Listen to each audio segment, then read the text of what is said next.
new Oxford University study is reigniting questions about whether violent video games make people violent. Police were first alerted about the murders by members of an online gaming community. The suspect posted about the alleged crimes to the multiplayer adventure fantasy game Perfect World Void, which included pictures. It is being described as one of the most violent and gruesome video games ever produced for a mass market. People often say video games distract kids from school, but can games push someone to kill? Today we'll look at gamers who turned violent. As usual, we'll start with the lighter cases and end with the most disturbing ones. So my goal this year, guys, is to give you guys double the amount of videos without sacrificing quality. And to do that, we gotta keep growing. It would mean the absolute world if you subscribe, and I promise I will do my very best to make the best videos I possibly can for you guys. I'm Visual Venture, and you are awesome. Tyler Barris.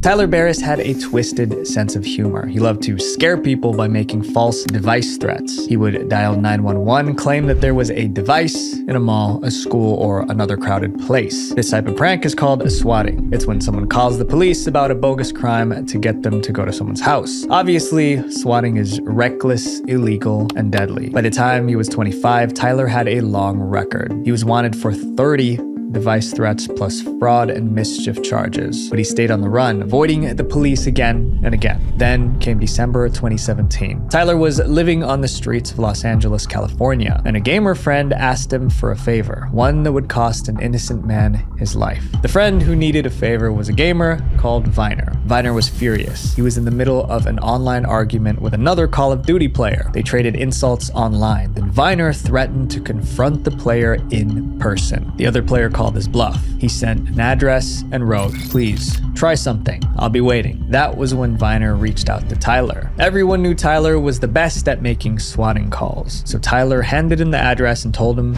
to do his thing. Tyler grabbed his phone and dialed 911. Tyler pretended to be a deranged man holding his mom and brother hostage. He claimed he would burn the house down. Then he gave the police the address, daring them to stop him. The cops didn't hesitate. They jumped into their cars and raced to the address. But there was one problem. Tyler and Viner thought they were sending police to the gamer they fought with, but they were tricked. In reality, the gamer gave them the wrong address. That address actually belonged to Andrew Finch, an ordinary man with no connection to the fight at all. Andrew had no idea that armed officers were racing to his home to stop a non-existent hostage situation, but the night was about to turn deadly. Around 5 p.m., police arrived at Andrew's home. Completely unaware of that 911 call, 28-year-old Andrew Finch opened his front door. Andrew stepped outside and saw armed officers pointed at him. To the police, Andrew was the 911 caller holding his family hostage. To Andrew, nothing made sense. Officers ordered him to raise his hands, but Andrew didn't understand the seriousness of the situation. He hesitated, then lowered his arms. That's when the police did the unthinkable. Andrew was rushed to the hospital. Sadly, he didn't survive. When police searched the home, they discovered the truth. Andrew wasn't the caller. There was no hostage situation. Andrew Finch became the first person to lose their life in a swatting call. The case made national headlines. Investigators knew it was a swatting call, and they were determined to find the culprit. Tyler saw the story on the news. He realized that his prank ended a man's life, but instead of showing remorse, he decided to brag about it. Tyler tweeted, "That kid's house that I swatted is on the news." That single post made it easy for the police to track him down. Tyler was arrested on December 29th, just one day after Andrew lost his life. A judge sentenced him to 20 years in prison. But Tyler wasn't the only one held responsible. Remember the mysterious Call of Duty player who gave the fake address? His name was Shane. He was tracked down and sentenced to 18 months in prison for his role. This next case is about a streamer who made a terrible mistake on a live stream. Staz Reflay. Staz Reflay wasn't satisfied with life as a gamer. The problem was money. Staz launched his YouTube channel in 2014. He did live streams playing Call of Duty and other games, hoping to make it big as a gamer. It didn't take long for him to get frustrated. He wasn't making enough money from gaming, so Staz pivoted. He joined a trend called trash streaming. Trash streams weren't about fun. They were about humiliation. Here's how it worked. The streamer would go live, often surrounded by friends. Then viewers donate money to make them perform perform dares. It sounds playful until you realize the dares can be anything. Some dares were silly, like throwing food. Others were extremely dangerous or degrading. One dare asked a streamer to bury someone alive, and the streamer did it. Another streamer burnt down a house just because they were dared to. The rule was simple. If a viewer paid, the streamer had to obey. The more extreme the dare, the higher the donation. Technically, streamers could refuse dares, but refusing meant they wouldn't make money, and they could lose their audience. The biggest trash streamers had millions of subscribers on YouTube. For Staz,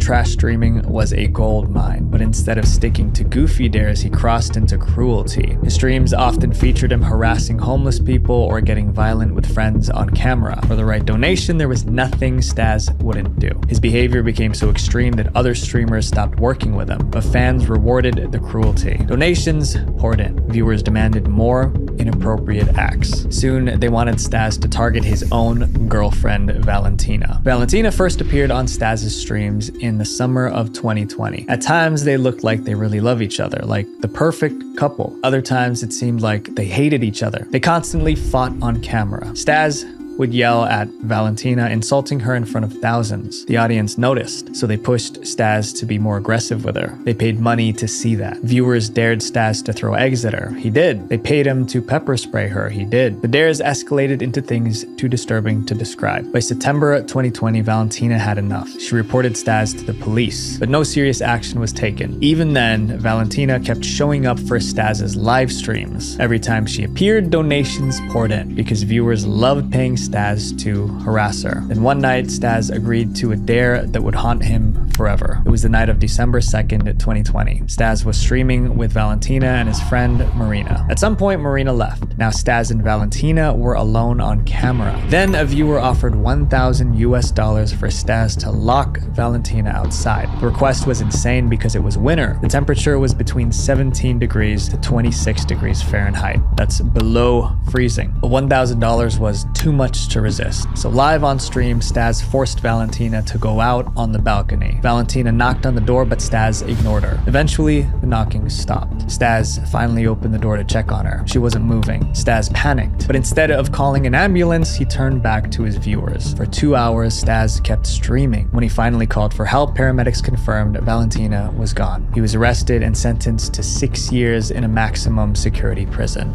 This next gamer destroyed his life for a ridiculous reason. Menhaz Zaman.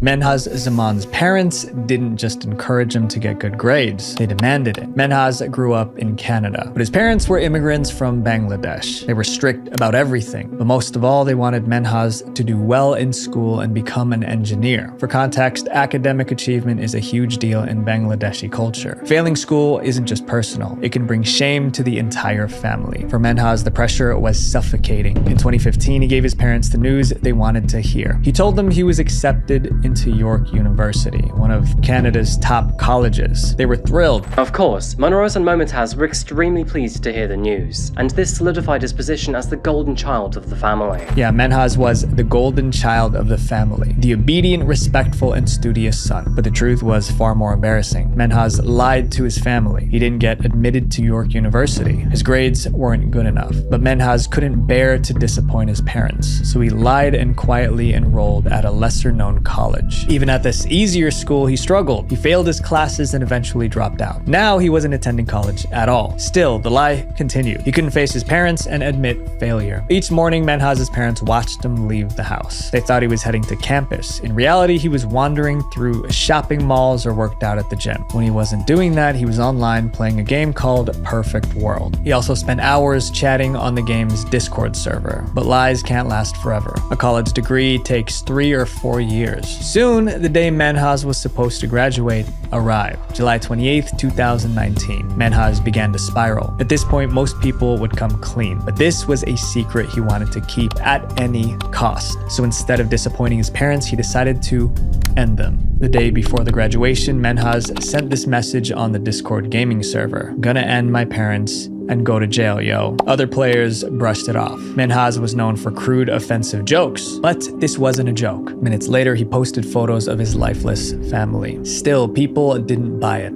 In the beginning, other users weren't really sure as to whether or not they should even believe him. It seemed a lot more likely that he probably just pulled the picture off of a website somewhere and was trolling them. Someone tried reverse image searching the picture. Nothing came up. It seemed the photos were real. The chat erupted in chaos. Members scrambled to figure out who Menhaz really was, but all they had was his handle. No real name, no address, no way to stop him. Meanwhile, Menhaz kept typing. He wrote, "It's been my plan for 3 years. Literally told my parents my uni graduation was July 28th. I couldn't have delayed it any longer." Then he made a mistake. He logged back into the Perfect World game. That login exposed his IP address. An IP address is like a digital footprint, so it was used to trace the device's location. Admins narrowed Menhaz's location down to Toronto, but Toronto is a massive city with millions of residents. Then Menhaz posted another update. He told the server his father and sister weren't home yet. When they arrived, he planned to do the same to them too. This was no longer a confession, it was a crime in progress. Discord users scrambled to track him down, but his sister and father came home first, and unfortunately, it was too late. Then Menhaz slipped up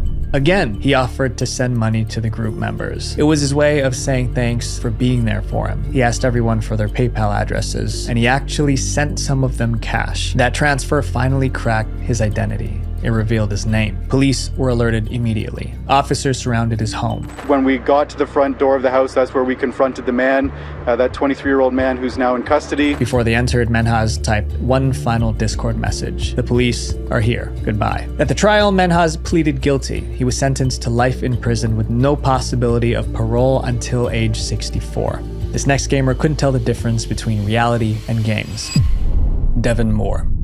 In 2003, Devin Moore was just 20, but his life was already filled with problems. His childhood was brutal. His father forced him to work long hours and punished him harshly. There was no love in the home. Over time, Devin grew to hate his father. Despite everything, he tried to rise above it. He had no criminal record and earned straight A's in school. He was even accepted into the US Air Force. He was due to leave for service at the end of the summer in 2003, but the problems at home wore him down. Devin spent more and more time locked in his bedroom. There, he spent hours playing video games. His favorite was Grand Theft Auto Vice City. GTA Vice City was notorious when it came out in 2002. Players could steal cars, attack pedestrians, and even end cops. It was so wildly violent, the parents tried to have it banned. For Devin, the game became an escape from his problems. Over time, that escape turned into an obsession. Combined with his unresolved childhood issues, Devin started to lose touch with reality. He began to zone out or retreat into his own little world. Sometimes people could talk to Devin for extended periods, but he would remember none of it. The mix of isolation and violence became a recipe for disaster. That disaster happened in June 2003. Around 3 a.m., police found Devin asleep in a car. It looked suspicious, so they ran the plates. The car was stolen. Devin was arrested, but he insisted he was innocent. He claimed he bought the car for $500. Still, officers brought him in for questioning. At the station, Devin seemed calm, but the calm didn't last. An officer removed Devin's handcuffs to take fingerprints. Then it happened.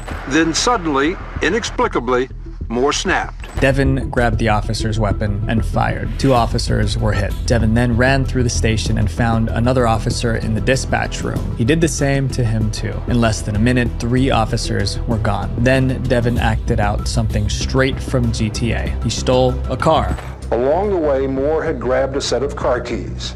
He went out the door to the parking lot, jumped into a police cruiser, and took off. But this wasn't a game. Police caught him within hours. When arrested, Devin showed no remorse. Instead, he said, "Life is like a video game. You gotta end sometimes." Devin went to trial, but his defense team tried to explain the violence. They blamed Devin's actions on playing video games from the Grand Theft Auto series, in which players shoot police officers and steal cars. Interestingly, the crime mirrored stuff he did in the game. When the media heard that, they ran with it. Devin Moore was, in effect, trained to do what he did. He was given a murder simulator. There were headlines like "GTA made me do it." Devin pleaded not guilty by reason of mental defect. His defense argued that his abusive childhood and obsession with GTA caused him to enter a disassociative state when he committed the crime. But the jury didn't accept it. They decided Devin knew exactly what he was doing. He was given the ultimate punishment, injection. This next case is about a gamer who would go to any length to play his favorite game. Daniel Petrick. Can violent video games affect a child's behavior? Daniel Petrick's parents thought they could. They set a strict rule for all their kids: no violent video games. 15-year-old Daniel was fine with his parents' ban on violent games. He was more interested in sports. He spent most of his time outdoors playing football. He even made the town's football team. He played tailback for Wellington and was a defensive linebacker, and he was top-notch. Daniel had a bright future in sports. Then at 16, a skiing accident destroyed that future. Daniel had a skiing accident and it was bad. Doctors said he could never play football again. He can no longer play any sports. He's done. Because if he breaks his back, he will be paralyzed. Daniel was crushed. He needed time to heal and he could not play the sport he loved. During recovery, he did something he wasn't supposed to. He started playing violent video games in secret. He began with games like Call of Duty and Gears of War. Then he discovered Halo. Halo was rated M for mature because it contained violence. It was exactly the kind of game Daniel's parents hated. He became obsessed. Some days he played for 8 hours straight. When Halo 3 released, Daniel snuck out to buy it. His mother caught him with the game on the way home. His parents were furious. We told him, even though you spent some $70 on this game, you're not playing it and you're not getting it back. Daniel's dad took the game and locked it in a safe at home. To his parents, it was discipline. To Daniel, it was unfair. On October 13th, Daniel got into a heated argument with his father about Halo. The fight escalated until his father snapped. Stop playing games or leave the house. Daniel chose to leave. He spent the weekend at a friend's house. There, they played Halo for 16 to 18 hours a day, stopping only to eat, sleep, and use the bathroom. But Daniel couldn't stay there forever. When Daniel returned home, his anger toward his parents was deeper than ever. That anger was about to explode. Daniel's copy of Halo was still locked inside his father's safe, so he spent the next week searching for the key. Eventually,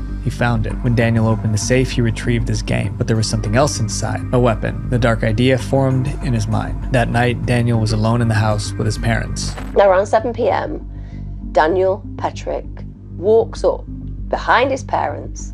They're just sitting on the couch together. Daniel asked them, "Would you guys close your eyes? I have a surprise for you." His parents closed their eyes and Daniel ended them. After his horrible crime, Daniel tried to cover his tracks. He put the item in his father's hand to make it look like his father did it. The plan failed. Daniel's sister and her husband came home just in time. They walked in, saw the scene, and called 911. When his sister showed up, Daniel panicked. He ran out of the house and fled in the family van. He only took one item with him, the Halo 3 game. Daniel's mom didn't survive, but his father did. I was in the hospital for, I think, 30 days. They did 5 surgeries on me. From his hospital bed, Daniel's dad told investigators what really happened. Police tracked Daniel down and arrested him. Even in handcuffs, Daniel tried to blame his father. People couldn't believe it. A kid did all this because they took his game away. At trial, Daniel's lawyers argued his gaming addiction warped his sense of reality. In other words, he didn't know what he was doing. The court rejected the insanity defense. Daniel was sentenced to 23 years in prison with the possibility of parole. What happens when you mix dangerous substances with one of the most violent games ever made? Trouble. Warren LeBlanc. This is a story of two friends who bonded over their love of video games, but the games they played may have influenced one of them to take the other's life. The friends were Warren LeBlanc and Stefan Pokira. Warren was 17 and Stefan was 14. They spent hours together at Stefan's house playing games. Their favorite game was Manhunt. He's being described as one of the most violent and gruesome video games ever produced for a mass market. It is so violent, in fact, that it was banned. Manhunt rewarded brutality. The more vicious the execution, the higher the score. The violence was graphic and detailed. For Stefan, it was just a game, but Manhunt was affecting Warren in ways no one could see. Reports say Warren had anger issues. He found it difficult to manage his emotions. He started spending time with gang members in his neighborhood. Soon, he began using substances. That's how he got involved with a local gang called the Crusaders. Warren bought from them often, but his spending spiraled out of control. Before long, he owed the gang money, and they didn't take debt lightly. If he failed to pay, the consequences would be fatal. Desperate, Warren came up with a plan. He would rob someone to get the cash, but his choice was shocking. He targeted his own friend, Stefan. In November 2004, Warren lured Stefan to a nearby park. He told them they were meeting girls, but there were no girls. It was a setup. This next part sounds sounds a little bizarre. While they walked through the park, Warren allegedly went into a trance. At least that's what he claimed. He attacked Stefan with an object. By the time Warren came to his senses, it was too late. Stefan didn't survive. 2 hours later, police arrived at the scene. Warren was arrested on the spot. He confessed almost immediately. The case made global headlines, but instead of blaming Warren, much of the public blamed Manhunt. They felt playing such a violent game messed with Warren's head. One disturbing detail fueled the outrage. The weapons Warren used in real life were the same ones used in the game. In the UK, Manhunt was pulled from store shelves. The ban quickly spread to New Zealand, Australia, and Germany. But one question remained. Was Manhunt to blame, or was Warren already headed down a destructive path? The courts put the responsibility on Warren. He was sentenced to life in prison with a minimum of 15 years. Making friends online can be dangerous. This next case proves that. Guilherme Alves Costa.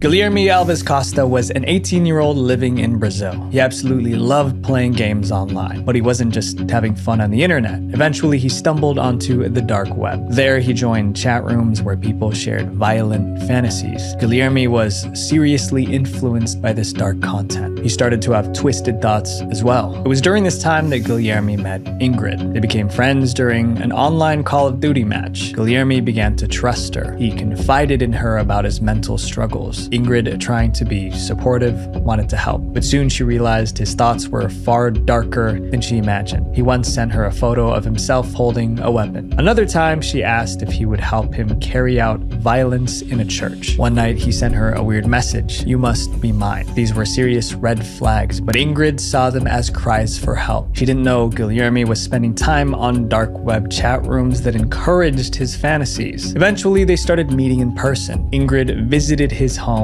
met his mother, and played games with him. Ingrid thought Guilherme was getting better. He wasn't. He was actually getting worse. Guilherme started hearing voices in his head. He was in a very dark place. On February 22nd, 2001, Guilherme texted Ingrid. He said he was feeling sad and wanted her to visit. Ingrid agreed. She arrived around 10 a.m. The two were alone at home. They talked and played Call of Duty. At one point, they took this photo together, but around 1 p.m., Guilherme snapped. He attacked Ingrid with an object. She didn't survive. Then he took photos of the crime scene and posted them online, like he was proud of himself. Social media went into a meltdown. Police raced to Guilherme's home and arrested him. When police asked why he did it, his answer was chilling: "Because I wanted to." Guilherme was sentenced to 14 years in prison. Doctors later diagnosed him with persistent delusional disorder and antisocial personality disorder. He's currently receiving psychiatric treatment behind bars.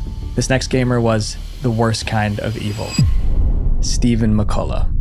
On December 18th, 2022, police in Northern Ireland received a call about a crime. Someone ended 32-year-old Natalie McNally in her own home. There were no signs of forced entry. That meant Natalie likely let her killer inside. Her body was discovered by her boyfriend, Stephen McCullough. He was the one who called the police. Stephen was taken to the station for questioning, but he was quickly ruled out as a suspect. Stephen had an airtight alibi. Stephen ran a YouTube channel where he reviewed toys and collectibles. Hello, YouTube viewers and random Doctor Who fans, or hello friendos, I don't know how to introduce these. He was also a gamer, and on the night of the crime, Stephen was doing a live stream playing games for 6 hours straight.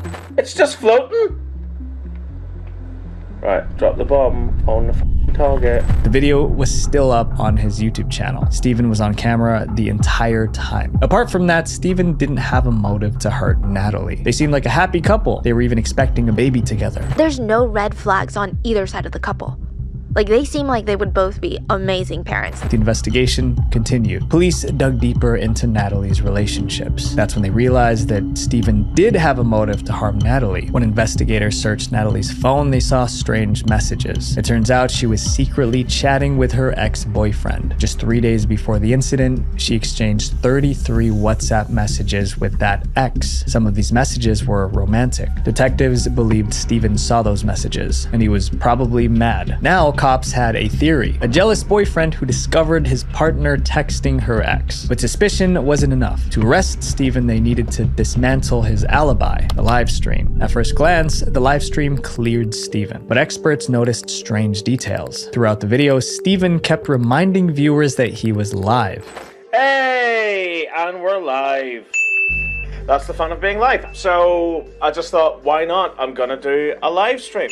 He also claimed he couldn't read the chat. Because this streaming software is kind of up the left, it means I can't check the live chat, which is a real shame. That was unusual. Why go live if you can't interact with your viewers? Cyber experts were invited to analyze the live stream footage, and they all had the same conclusion. The stream wasn't live. Steven recorded it days earlier and played out as if it was live. His alibi collapsed. When confronted with the evidence, Steven admitted the truth. The stream wasn't live. His new story was that on the night of the crime, he was drinking in his house and fell asleep, but he had no witnesses to back it up. Then detectives found another piece of evidence against Steven. CCTV cameras near Natalie's home captured a man who looked just like Steven. The evidence was overwhelming. On January 31st, about a month after the crime, police arrested Steven again. His case went viral on the internet. I think this is the only time that someone has tried to use a live stream to prove their innocence and act as a smokescreen to cover up their crimes. Steven pled not guilty. His trial is still scheduled for November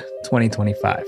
Games can bring people together from all over the world, but it can also isolate you from the real world. My friends, don't let a virtual world become more important than the life you're actually living. Visual Venture. Wait, before you go, if you guys like this video, I have a video that takes things even further. So we talked about gamers, but this video right here talks about kids who committed the internet's worst crimes. Make sure you guys click here to watch it. Thanks for everything, you guys. Love y'all. Peace.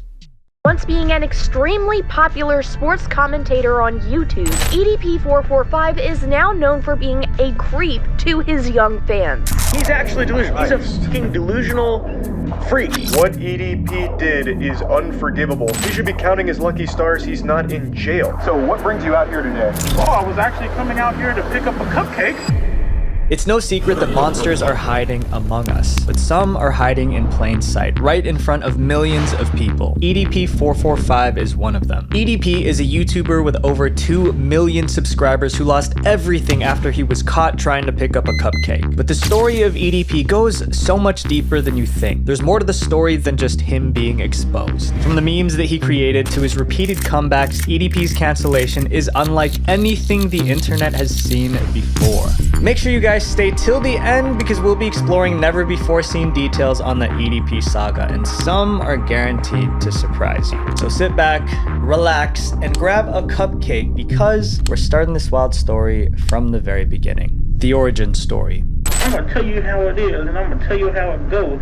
I told y'all before, I rap about food. I ran out of words. Before EDP445, there was only Bryant Moreland, the man behind the YouTube channel. Back in high school, Bryant was already known for his rowdy personality. In a Skype interview from 2012, he admitted kicking through a glass fish tank just to impress a girl. Because of this, Bryant ended up getting knee surgery and was in a wheelchair. After graduating high school, Bryant was unemployed, but instead of getting a job, he created his YouTube channel on June 13th, 2010. From that point on, Bryant became known to the world as EatThatP445.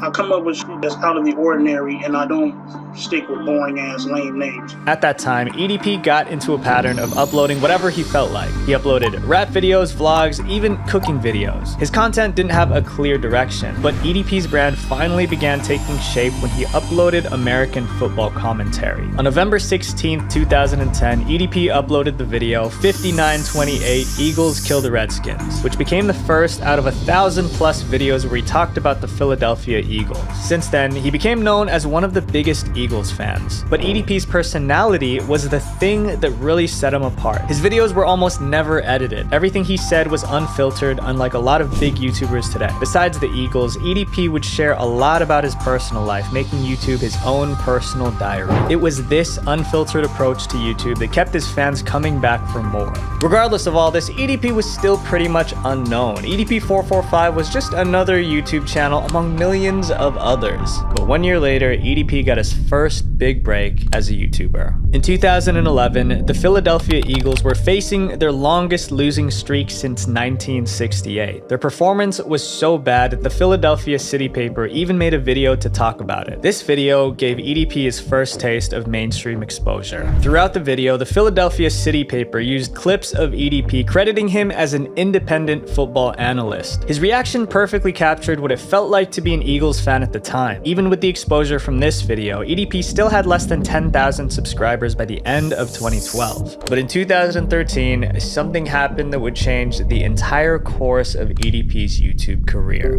Feels good to be famous. On November 13th, 2013, EDP appeared in front of 1.8 million viewers on national TV. He was featured on Tosh.0, a TV series that aired on Comedy Central where he predicted the outcome of an NFL game. It wasn't long before EDP became a TV regular. And I turn to the NFL's official odds maker, EDEP445. EDP regularly appeared as a guest on Tosh.0, and the constant exposure on national TV helped EDP's channel grow. On top of this, EDP kept posting on YouTube. Over the years, EDP's unfiltered approach got his channel banned multiple times and his videos demonetized, but he didn't care. And in 2015, EDP's carefree posting finally paid off. That year, the Philadelphia Eagles traded their player Sean McCoy. In response, EDP released an angry rant on YouTube, and this video exploded in popularity.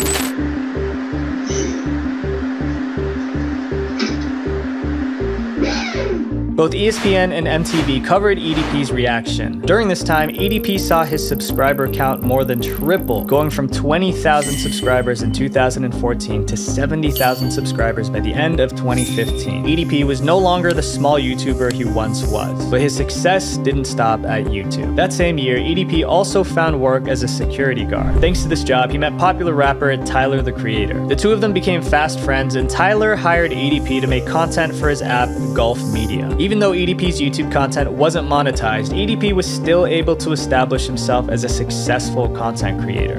But as his YouTube channel grew, so did his controversies, and it wasn't long before these controversies would catch up to him. And if you know about EDP, you know what comes next. Exposing a monster. Before we talk about EDP's tragic downfall, I want to tell you guys about a tool that can help you learn more for less than half the price of a school textbook. Brilliant.org. I wasn't the brightest kid in school. I had to study twice as hard as the kid next to me just to pass my classes, because the method of a teacher speaking at me wasn't effective. But Brilliant is a completely different way of learning math, data science, and computer science because it's interactive. And interactive learning is 6 times more effective than passive learning, like listening to your teachers. We all learn at different speeds, and Brilliant's guided lessons let you explore concepts at your own pace. And if you get stuck on a problem, you have step-by-step guidance to guide you through it. I focused on the writing algebra course because I absolutely dreaded that class. But Brilliant made it easier for me to understand because the lessons are visual, so you can see step-by-step how the problems are solved. To try everything Brilliant has to offer free for a full 30 days, visit brilliant.org/visualventure. The first 200 of you guys will get 20% off Brilliant's annual premium subscription. Click the link to get started, and thank you to Brilliant for sponsoring this video. EDP's unapologetic nature was a magnet for drama. He was always testing the boundaries of YouTube's content guidelines and uploading videos that put his channel at risk. In 2017, YouTube suspended him for 2 weeks. When he came back, he officially changed his channel name from EatThatP445 to EDP445. But it wasn't just the platform that EDP had issues with. He also had drama with other YouTubers. His beef with Super Mario Logan got his channel banned again. But despite the controversies, EDP's growth was unstoppable. And on February 12th, 2020, he finally achieved what almost every YouTuber dreams of: 1 million subscribers. But this milestone wasn't without drama either, because YouTube refused to send EDP his gold play button. They will not send me my gold play button, right, for reaching 1 million subscribers, because according to them, my channel doesn't match the criteria. EDP was so well loved by his viewers that one fan even made a custom YouTube play button and sent it to him. Congratulations on surpassing 1 million subscribers. But the support he received from his fans would soon be put to the test, because EDP was about to face his biggest controversy yet. In July 2020, rumors started to spread that EDP was sending messages in an inappropriate way. On July 9th, he uploaded a video addressing these messages. While EDP's fans believed him, this video didn't convince everyone. In the days following EDP's explanation, YouTuber Cold Raven uploaded multiple videos calling EDP out. He even showed screenshots of EDP's inappropriate behavior. But even after showing evidence, a lot of viewers dismissed Cold Raven's video as clout chasing. EDP's fanbase was gonna support him no matter what, so Cold Raven kept gathering evidence about EDP's behavior, and this time, it paid off. One of Cold Raven's subscribers set up a fake Instagram account posing as someone else. Using the account, the subscriber baited EDP successfully.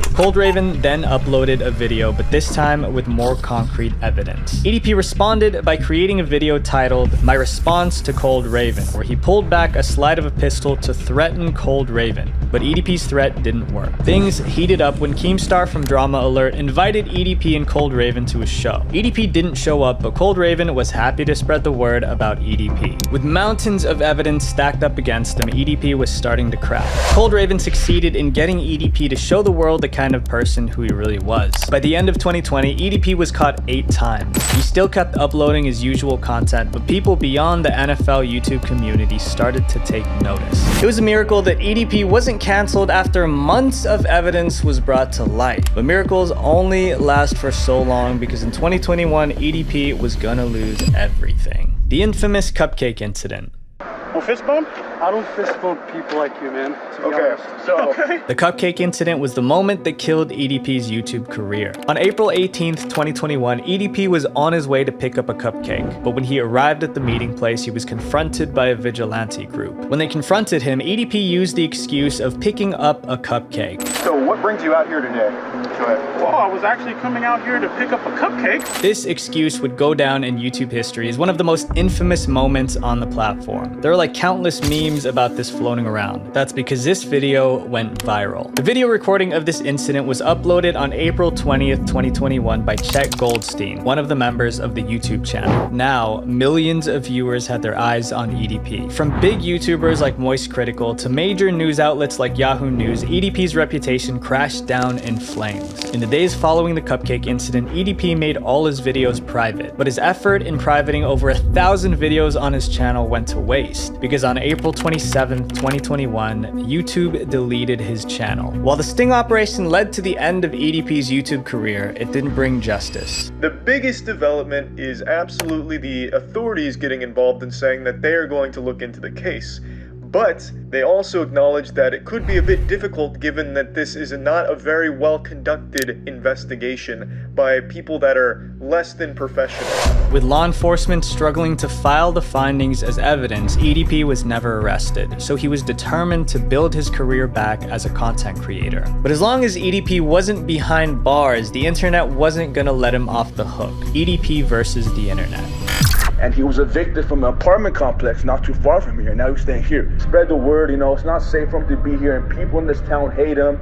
There's a lot of people upset. EDP found out the hard way that being cancelled meant more than just losing your YouTube channel. He was being harassed both online and in real life. EDP jumped from platform to platform, and he was finding it harder and harder to find someone that would hire him. With his channel deleted, EDP turned to Facebook. There he announced his future content that would be uploaded on edp445.com, a website he planned on launching. EDP also took this chance to call out the vigilante YouTube channel, but this was a big mistake. By bringing attention to the cupcake situation, Facebook quickly deleted his page. EDP tried his luck on other major platforms, but each time he made an account, users reported him and EDP got banned. During our research, we found out that after the cupcake incident in 2020, EDP was banned a total of 15 times across different platforms. EDP stubbornly fought to revive his career as a content creator, but the internet fought back, refusing to give him a platform. EDP eventually found success on Bigo Live and TikTok, two platforms that are known for their young audience. On Bigo Live, EDP had a lot of live streams, but on TikTok, EDP actually made a comeback. He succeeded in reaching 1 million followers in January 2023, but 1 month later, he was banned on TikTok. But even after being cancelled, he always found ways to remain relevant. Videos of him saying controversial things were always picked up by major content creators. Every few months for the last couple of years, like clockwork, he will try and come back to the internet. He's just this silly villain that keeps popping up every now and then just for people to laugh him off the face of the internet.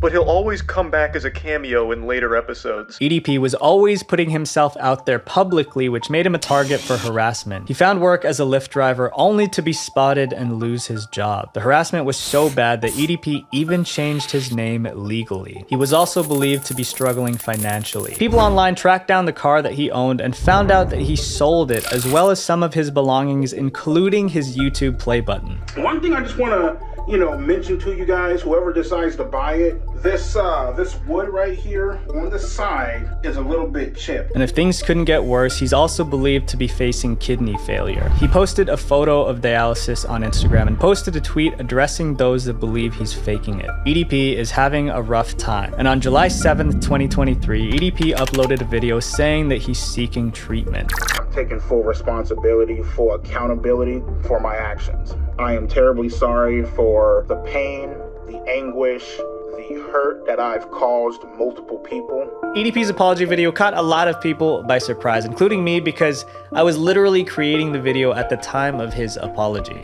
While EDP isn't paying for his crimes in prison, it looks like the internet won. EDP finally changed, or at least that's what he wants you to think. EDP's dirty secret.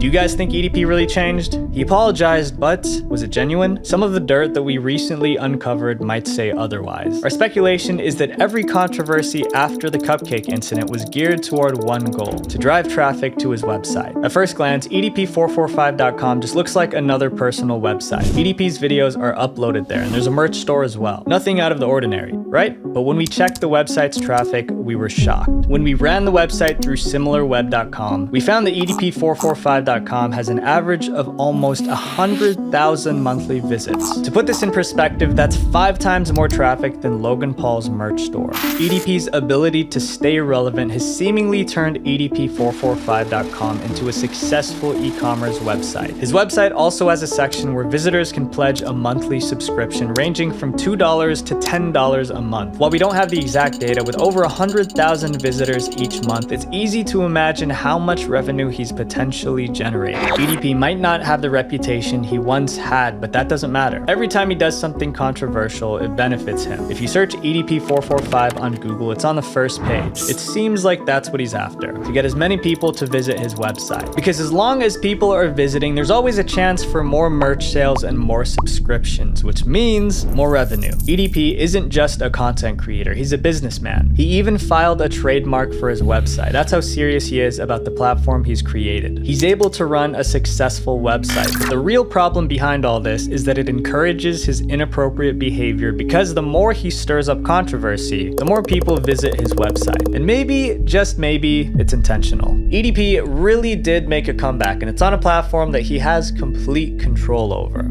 I don't know what the future holds for EDP, but I do hope that he's truly sorry and that he begins a new chapter in his life. And for you, if you see someone shady talking to your friends online, don't ignore it, because it could possibly save their life. Visual Venture. Wait, before you go, please click this playlist right here to watch more dark internet documentaries, because the algorithm is gonna promote my channel more if you guys watch multiple videos. Thank you honestly so much for being here. Love you guys a ton. Peace. This is a self-proclaimed TikTok psychic, and what she's about to do will change her life forever. Where she investigates and actually seemingly convicts people of by using the very reliable method of reading tarot cards. A University of Idaho professor is suing a so-called internet sleuth for defamation after the TikTok personality posted a series of videos accusing, without any credible evidence, "This is not a feeling, this is knowledge." About half of all crimes in the US go unsolved, but there's someone on TikTok who says she can solve them all. She's a psychic who claims she can expose the truth by talking to ghosts and spirits. But there's a problem. A lot of people think she's absolutely insane, but others actually believe she's psychic. And when you hear about all the trouble this so-called psychic is caused for the police, victims, and everyone else, you'll understand how crazy this all is. This is the rise and fall of TikTok's fake psychic. The rise of the psycho psychic.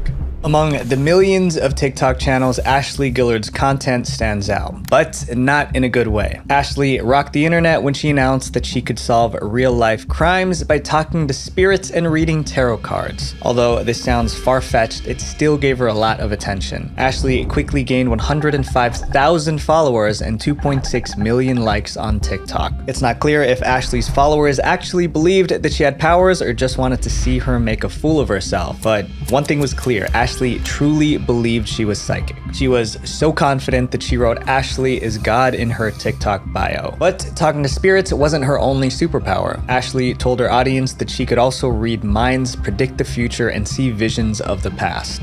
I have a gift. I have the ability to read into minds, read into past events, and into the future. With thousands of followers watching on TikTok, Ashley began to use her psychic powers to investigate unsolved cases. It was a part of a segment called Ashley Solves Mysteries. She picked cold cases and high-profile investigations and described in detail what happened in each crime and who did it. I decided to pull cards on the case of Myrna Salihin. She's an Indonesian woman. She was...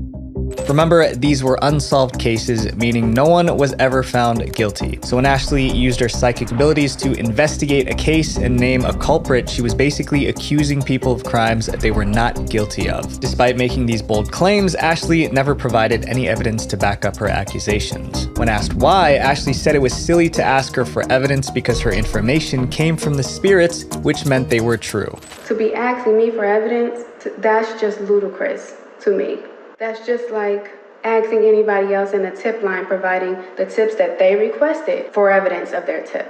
As Ashley got more popular, she began publishing books along with her social media content. She created a book series called Solving Mysterious Deaths, where she used her spiritual gifts to solve cold cases. She also released books about manifestation and spirituality. For a while, Ashley had a small community of supporters who believed her every word, but that was all about to change. In 2022, Ashley's spiritual crime solving made headlines when she started making videos about the biggest crime of the year, the University of Idaho tragedy.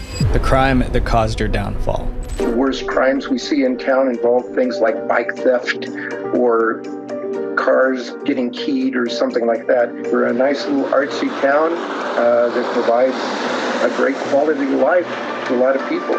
The city of Moscow, near the University of Idaho, is a pretty safe place. But on November 13th, 2022, everything changed when it turned into a major crime scene. There are plenty of questions and very few answers after 4 students at the University of Idaho were found murdered in their off-campus house. It was already really sad that 4 students passed away, but the case became a national tragedy when everyone found out exactly how it happened. An intruder broke into the house where the 4 students were hanging out, took their lives, and escaped. People looked to the police for answers, but they were quickly disappointed. The cops had no leads and no suspects. Soon, every major news network was covering the story, and millions of people followed the investigation closely. One of these people was Ashley, the TikTok psychic. But while everyone saw a tragedy, Ashley saw an opportunity to gain clout. The victims' families pressured the police to find whoever was responsible for this terrible crime. But it wasn't going to be easy. The cops looked through security footage, checked phone records, and questioned anyone who could be a suspect, but they found nothing. Their only lead was that a white 2011 to 2013 Hyundai Elantra was spotted in the neighborhood when the crime happened. The police found around 22,000 vehicles that fit the description of the car and started slowly going through them for clues. But the cops weren't the only ones trying to solve this case. Ashley was too. While they were looking for physical evidence, she was conducting a spiritual investigation, talking to ghosts and spirits. And just 11 days after the crime, Ashley announced that she solved it. She knew who the culprit was, and it was the last person anyone expected.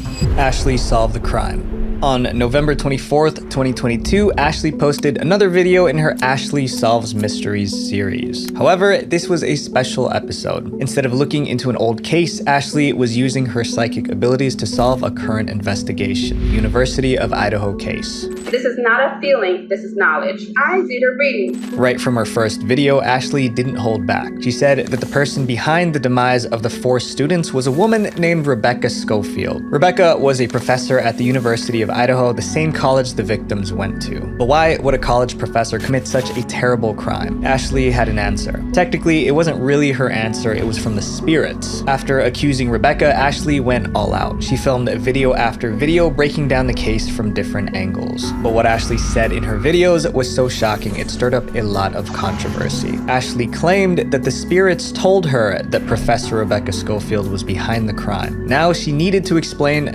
why and how it happened. This is the story that Ashley claims the spirits told her. First up was the motive. Ashley's tarot card reading showed that Professor Rebecca and Kaylee, one of the victims, were having an affair. It all began when Kaylee went to Professor Rebecca for advice about her career, which made sense since Rebecca was a college professor. As Professor Rebecca gave Kaylee career tips, their relationship evolved from teacher and student to something more intimate. Rebecca Schofield mentored Kaylee Gonçalves, sorry if I say her name wrong, Kaylee, about her academics and her future. During this time, Rebecca Schofield took a liking to her and insinuated about being LGBTQ. There was just one rule. The relationship had to stay a secret. Professor Rebecca was married. Furthermore, the college wouldn't approve of a romantic relationship between a teacher and a student. But even with all the risks, the two continued to see each other. Ashley also explained how the affair helped Professor Rebecca discover her romantic identity. And she knew she was lesbian, but she didn't have the heart to live that life out loud.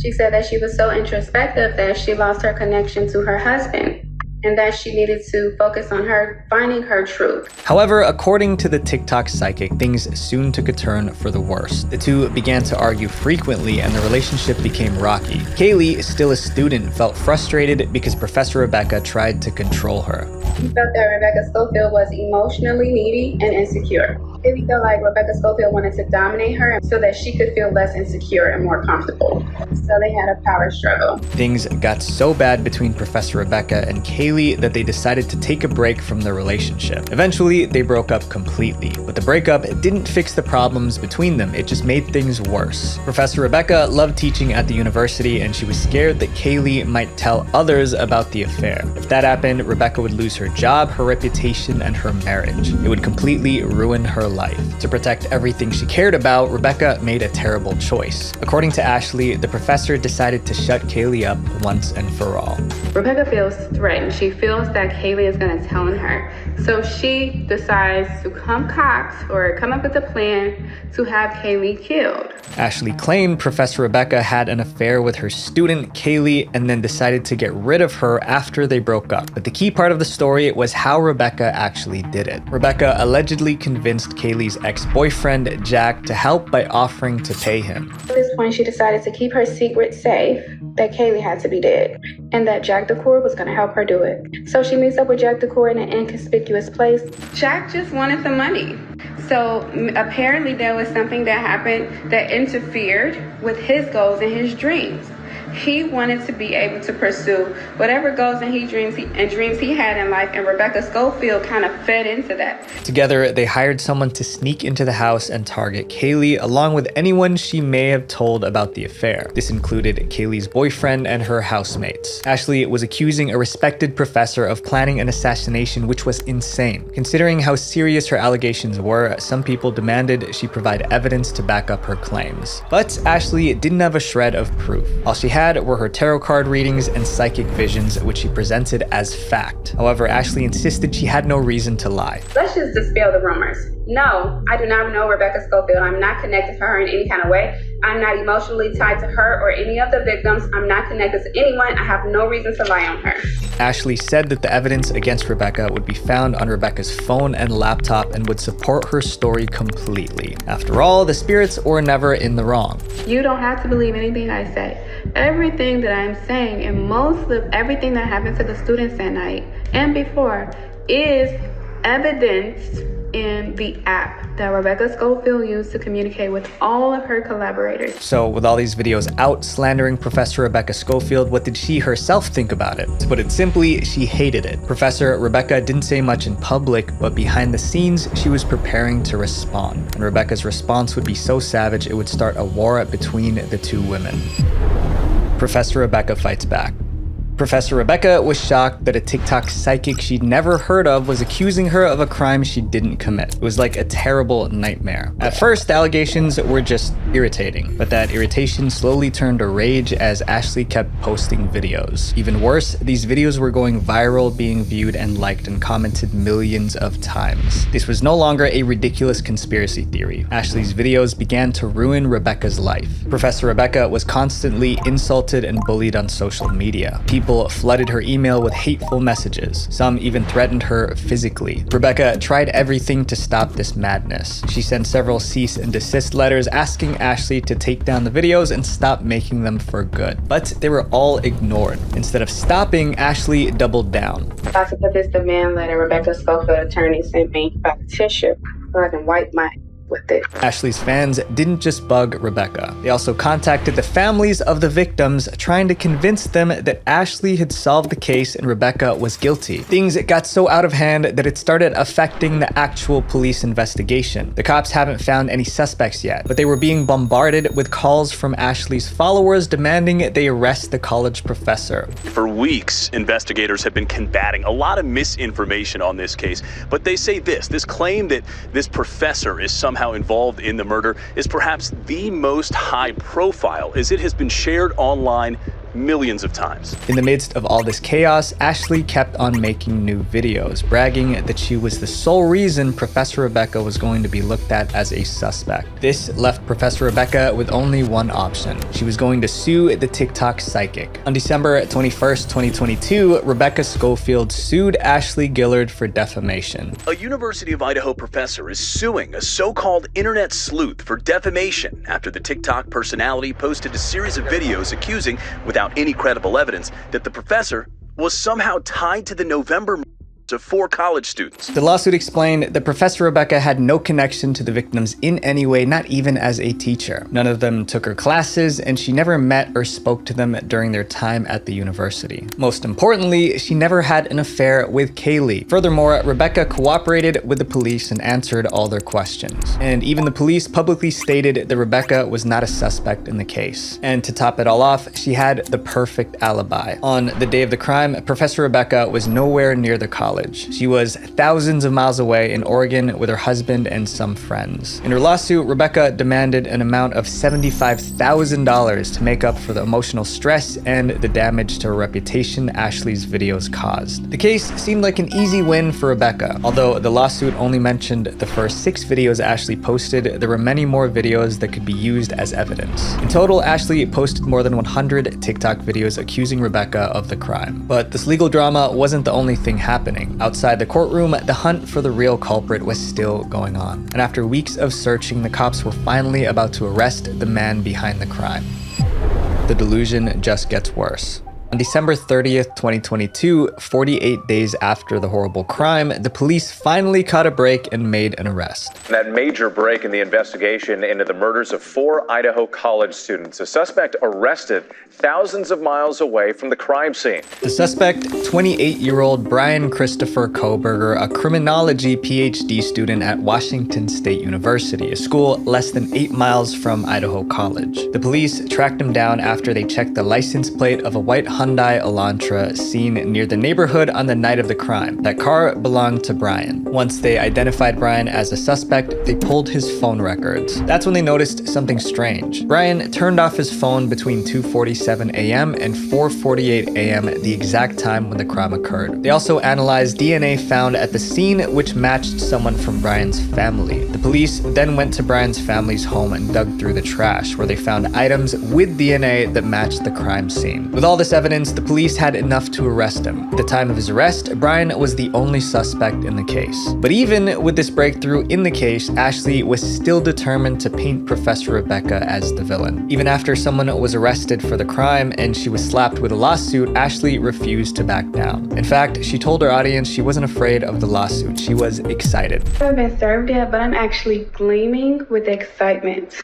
I am going to immediately start planning because I cannot wait to present my ideas in court regarding Rebecca Schofield and her role in the of the 4 University of Idaho students. Instead of accepting that the case was closed, Ashley vowed to get Professor Rebecca locked up. As the court date drew closer, Ashley continued posting on TikTok trying to convince more people that Rebecca was guilty. In one clip, she said she knew how the lawsuit would end because she foresaw it in a tarot reading. Apparently, the spirits said Rebecca would regret this lawsuit. Ashley went on long, angry rants, even criticizing the size of Rebecca's legal team. Also, why does she need 3 lawyers for me? 3 lawyers. Why does she need such a big defense team if she's so innocent? Why does she need all of that for me? It seemed like Ashley wasn't a big fan of lawyers because instead of hiring lawyers to defend her in court, Ashley didn't respond to the lawsuit at all. She claimed that the lawsuit was invalid because she lived in Texas and Rebecca lived in Idaho. This, however, wasn't true. The suit was legitimate. Since Ashley didn't respond to the lawsuit, the judge was going to let the case default, meaning Professor Rebecca would automatically win. But Ashley wasn't going to let that happen, so she decided to use a different approach, go on the offense instead of defense. Ashley decided to countersue Rebecca for millions of dollars. Ashley tried to flip the narrative, claiming that she was the one being defamed by Rebecca. In a long TikTok video, Ashley explained that instead of asking to have the lawsuit thrown out, she wanted to countersue because she felt like her name was being dragged through the mud. I was being defamed across the entire freaking United States of America and the world on the news media, and they were spreading misinformation, defamatory information about me. So I wanted to file an answer. I felt that it was an opportunity for me to present my case. Unlike Rebecca, who only asked for $75,000, the psychic wanted much more. She was suing for millions of dollars. If that doesn't sound crazy enough, here's something else. Ashley didn't hire a lawyer to represent her in the countersuit. She decided to argue the case by herself. She hasn't actually seemingly hired a lawyer to represent herself in court. No. Ashley is indeed representing herself in court in a multi-million-dollar defamation In the countersuit, Ashley raised several defenses against Professor Rebecca's claims of defamation. For one, she argued that her TikTok videos weren't made to harm anyone, but to help protect society. Since Ashley truly believed Rebecca was guilty, she felt it was her duty to inform the public to help the investigation and to prevent more people from getting hurt. She also defended herself by saying the lawsuit was violating her rights as an American citizen. She claimed her videos were just her exercising her freedom of speech doing investigative journalism.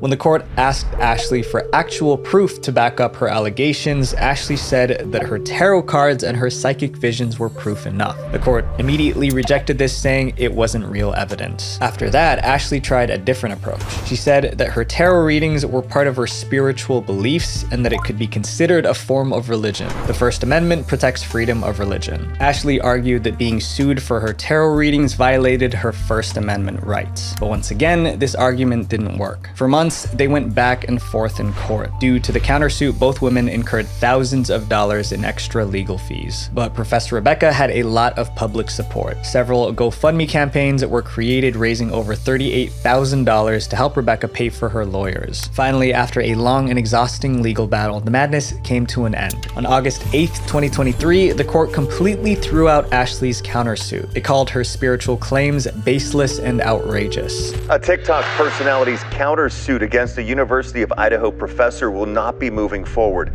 Today, a federal judge dismissed the lawsuit. As of this month, September 2024, it said that Ashley Gillard still hasn't let this go. She keeps trying to refile the case without a lawyer, but no surprise, no judge is taking her seriously. Ashley's story shows us how dangerous it can be when someone spreads lies with confidence. As crazy as Ashley's fans are, sometimes we get swept up in a narrative too. But with misinformation flooding the internet, we all need to think critically before believing or sharing, because a lie can travel halfway around the world before the truth has even started.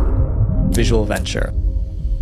Wait, before you guys go, make sure you guys subscribe and then click this playlist to watch more dark internet documentaries. We hit our goal of 700,000 subscribers and now on to 1 million. Let's go. Love you guys. Peace.